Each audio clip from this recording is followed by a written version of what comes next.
Welcome to Totally Abstracted. I'm your host Michelle, and today I want to talk about something fundamental to what many of us are exploring in our art practice. What does it really mean to abstract a landscape? I was looking through some photographs recently and studying how light and shadow play across different landscapes. It's fascinating how a single image can spark so many different interpretations.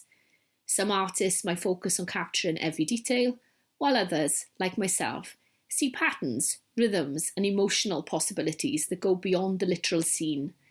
Whether I'm working from photos, or sketching outdoors, or working purely from imagination, each piece becomes a journey into new ways of seeing and expressing the landscape. Before we go deeper, I want to share something that happened during a recent painting session. I was looking at an image of a woodland area as inspiration, but instead of copying what I saw, I found myself drawn to the way the trees created vertical rhythms, how the spaces between them suggested pathways and mysteries. The filtered light through the canopy and the layered depths of foliage sparked something in me. The finished piece looked nothing like the original. It captured something much more personal, my emotional response to that sacred space where shadows dance with light through the trees. So let's break down 5 key principles that can help us understand and approach abstract landscape painting. First and foremost, abstract landscape art is about emotional translation. Think of yourself as an emotional interpreter. You're not just painting hills and trees, you're painting the way that landscape stirs something inside you.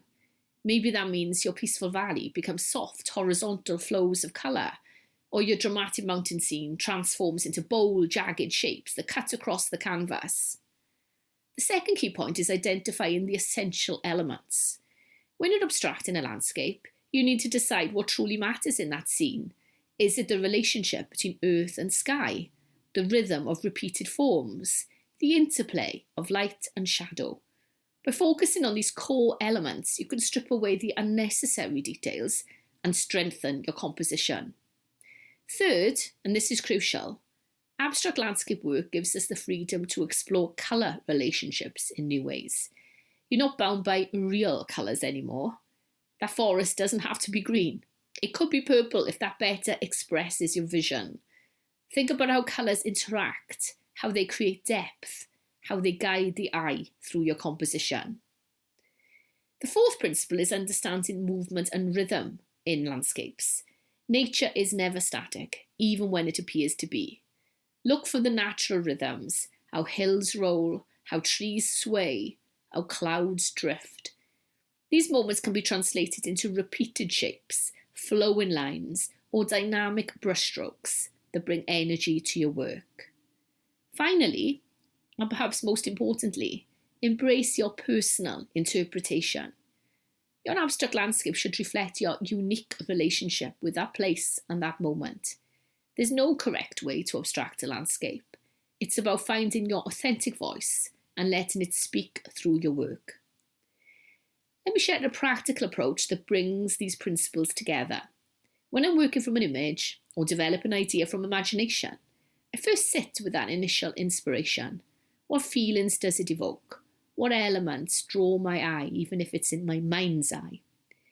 My approach often begins then with soft pastels, using them to loosely block in main colour areas across the canvas. Then, with a brush dipped in water, I blend these marks, creating a soft foundation layer. You'll see this technique in most of my videos. This initial wash becomes an inviting starting point, full of possibilities. From there, I work more intuitively, sometimes adding gestural marks with charcoal or pencil, other times building up layers of paint, always letting each layer inform the next.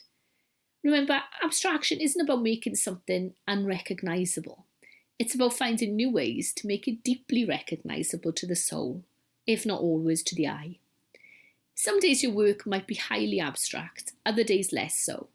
What matters is that it speaks your truth about that landscape, whether it's inspired by what you've seen when you've been out and about, or a photograph, or comes purely from imagination. As we head into the holiday season, I want to encourage you to take these ideas with you. Maybe you'll find yourself looking at photographs differently, or letting your imagination roam free with new abstract possibilities. Perhaps that Christmas morning light or those winter evening shadows will inspire a whole new way of seeing and expressing. And speaking of the holidays, as this is our last episode before the break, I want to take a moment to thank you all for being part of this creative journey. Whether you're celebrating Christmas, enjoying other festivities, or simply taking some quiet time, I hope your days are filled with peace, joy, and creative inspiration. Take this time to refresh your artistic spirit.